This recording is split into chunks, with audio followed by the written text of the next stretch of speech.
अवधूत चिंतन श्री गुरुदेव दत्त.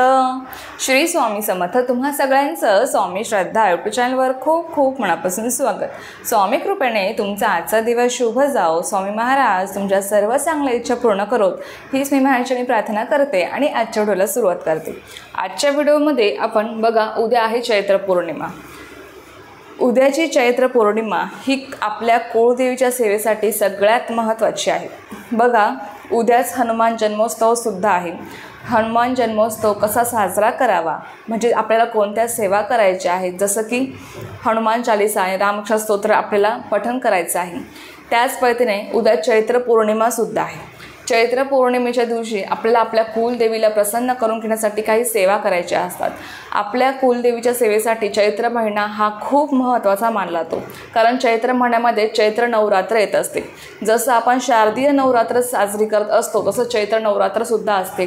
मी याबद्दल पण तुम्हाला माहिती दिली होती. चैत्र नवरात्रामध्ये मी तुम्हाला सांगितलं होतं की आपल्याला दुर्गा सप्तशती पाठ करायची आहे. आता बघा, बऱ्याच ताईदादांनी केलेली असतील, पण बऱ्याच जणांकडनं ही सेवा झाली नसेल. आता ज्यांना कुठलीही सेवा या चैत्र नवरात्रामध्ये करायला जमलं नाही, त्यांनी उद्याचा दिवस अजिबात सोडू नका. उद्या तुम्हाला आपल्या कुलदेवीची सेवा करायचीच आहे कोणत्याही परिस्थितीमध्ये. बघा, तुम्हाला मी नेहमी सांगते की आपल्या गुरूंच्या सेवेसोबत आपल्या कुळदेवीची सेवा आपल्याकडनं घडलीच पाहिजे. त्याचं कारण काय आहे? कुलदेवी ही आपल्या कुळाचं रक्षण करते, ती आपल्या कुटुंबाचं रक्षण करते.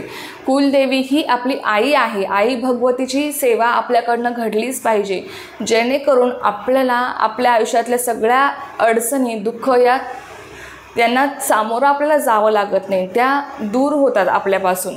पण जर आपल्याकडनं आपल्या कुलदेवीची सेवा घडली नाही, मग तुम्ही बाकीच्या कितीही सेवा करा, पण तुमच्याकडनं जर कुलदेवीची सेवा घडत नसेल, तुमच्याकडनं कुळाचार होत नसेल, तिचा मान सन्मान तुमच्याकडनं होत नसेल ना, तर तुम्हाला तुमच्या आयुष्यातल्या संकटांना, दुःखांना सामोरं जावंच लागणार आहे. लक्षात ठेवा. म्हणून गुरूंच्या सेवेसोबत कुळदेवाची सुद्धा सेवा आपल्याला करायचीच असते. लक्षात घ्या. तुम्हाला उद्या काय करायचं आहे ते तुम्हाला मी सांगते. उद्या चैत्र पौर्णिमा ही सकाळी 5:36 लागणार आहे. तर दुसऱ्या दिवशी ती सकाळी पहाटे मला वाटतं 5:29 संपणार आहे. तर तुम्हाला काय करायचं आहे, उद्या दिवसभरात सकाळी लवकर उठून तुम्हाला, अर्थात तुमच्या तुमचा उंबरठा स्वच्छ पुसून घ्यायचा पाण्याने. उंबरठ्याला हळदीचं लेपन तुम्हाला करायचं आहे, कारण की हळदीचं लेपन आपण का करतो? लक्ष्मीप्राप्तीसाठी सगळ्यात प्रभावी हळदीचं लेपन आहे. त्याचबरोबर अमावस्या असो, पौर्णिमा असो, दर गुरुवारी आपण हळदीचं लेपन आपल्या उंबरठ्याला करत असतो. आणि उद्या पौर्णिमा आहे, त्यामुळे हळदीचं लेपन आपल्या उंबरठ्याला झालंच पाहिजे. मुख्य दरवाजा पण स्वच्छ पुसून घ्यायचा. आता त्यावर तुम्हाला एक स्वस्तिक काढायचं आहे. स्वस्तिक हे कुंकवाने काढायचं असतं. स्वस्तिकाचं महत्त्व मी तुम्हाला अनेकदा सांगितलं आहे. स्वस्तिक हे मांगल्याचं प्रतीक आहे. स्वस्तिक हे एक शुभतेचं प्रतीक आहे. बघा, ज्या घरामध्ये जिथे स्वस्तिक आहे ना, तिथे नकारात्मक ऊर्जा राहू शकत नाही.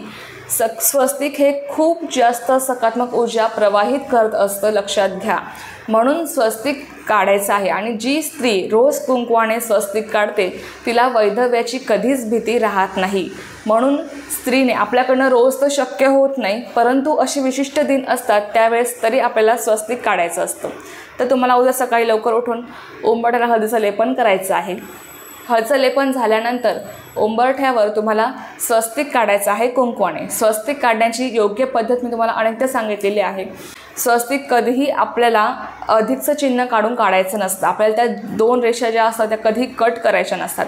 स्वस्तिक काढण्याची एक वेगळी पद्धत आहे. त्याच पद्धतीने आपल्याला स्वस्तिक काढायचं आहे. स्वस्तिक काढल्यावर 4 टिंब द्यायचे, 2 रेषा दोन्ही बाजूने द्यायच्या असतात, ज्या आपल्या मर्यादा असतात, आपल्या लिमिटेशन असतात. तर उंबरठ्यावर स्वस्तिक काढायचं आहे एक कुंकवाने. त्यानंतर आपला मुख्य दरवाजा जो आहे, मुख्य दरवाजावर दुसरं स्वस्तिक तुम्हाला कुंकवाने काढायचं आहे.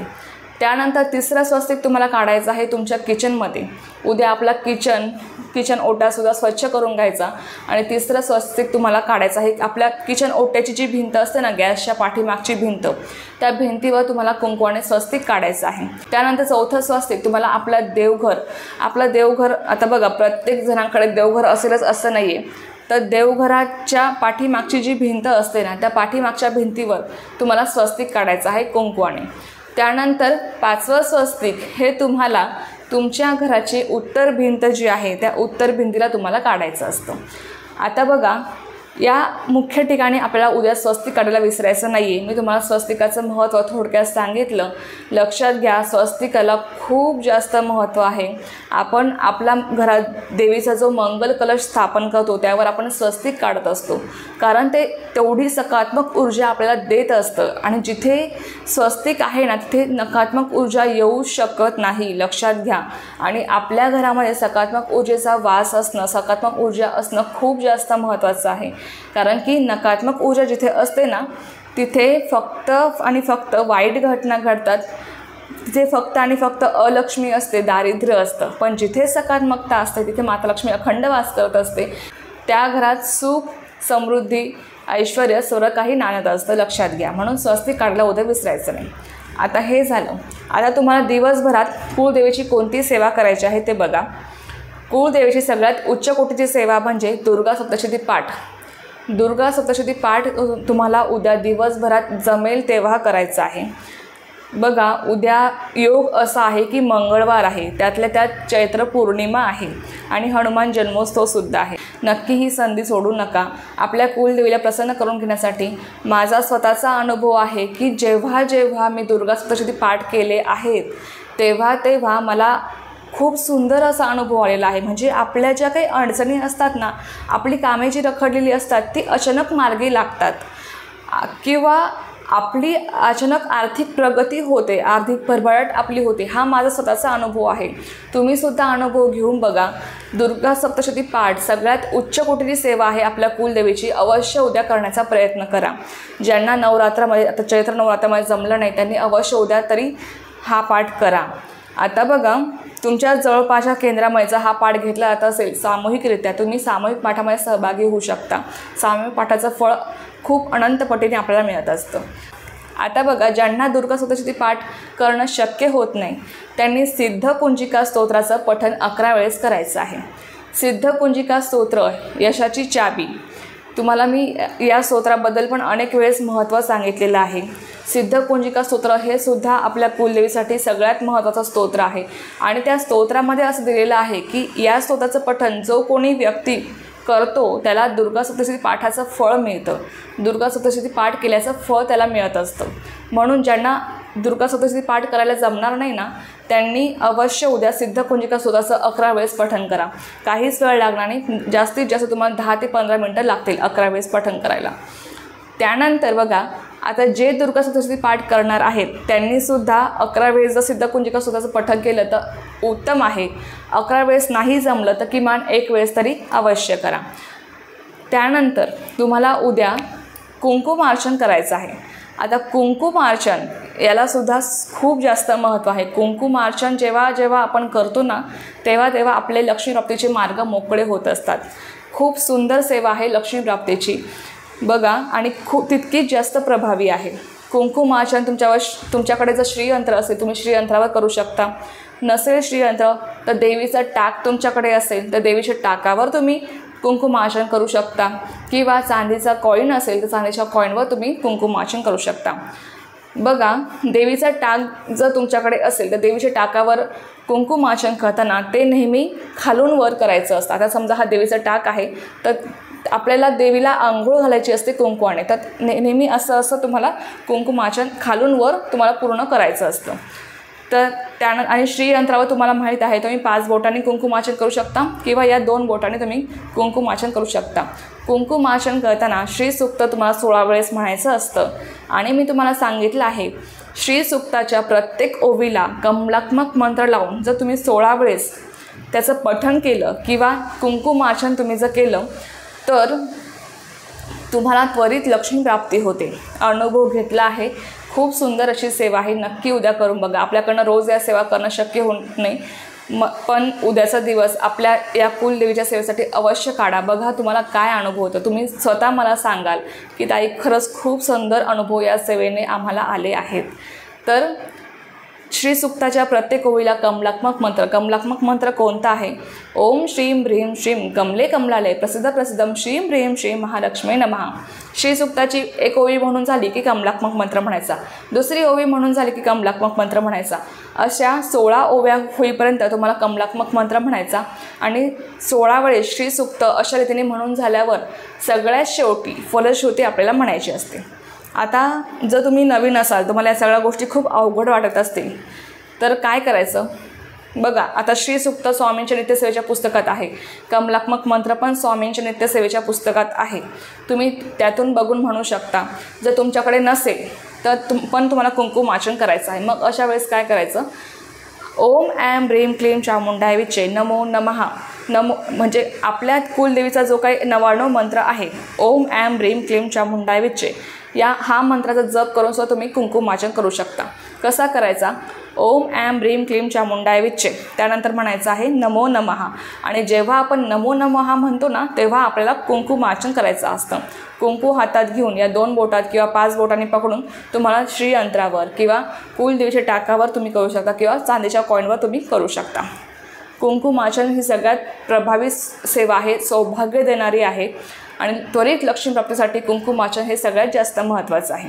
आणि त्यातल्या त्यात जर तुम्ही श्रीसुक्त 16 वेळेस म्हणून कुंकुमार्चन केलं तर खूप जास्त प्रभावी, मी तुम्हाला नेहमी सांगत असते. त्यानंतर बघा, दुर्गा सप्तशती पाठ करायचं आहे. सिद्धकुंजिका स्तोत्र, ज्यांना दुर्गा सप्तशती पाठ जमणार नाही त्यांनी सिद्धकुंजिका स्तोत्र अवश्य पठण करा. आणि जे पाठ करणार आहेत त्यांनीसुद्धा किमान 1 वेळेस सिद्धकुंजिका स्तोत्राचं पठण करा. कुंकुमार्चन या सगळ्या सेवा तुम्हाला कुलदेवीसाठी उद्या करायच्या आहेत.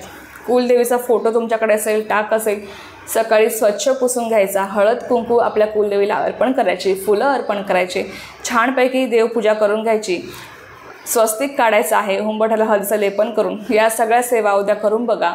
घरातलं वातावरण स्वच्छ आणि प्रसन्न ठेवा. नक्कीच कुलदेवीचा आशीर्वाद तुम्हाला भरभरून मिळेल. हा महिना आपल्या कुलदेवीला प्रसन्न करून घेण्यासाठी, तिची सेवा करण्यासाठी खूप महत्त्वाचा आहे.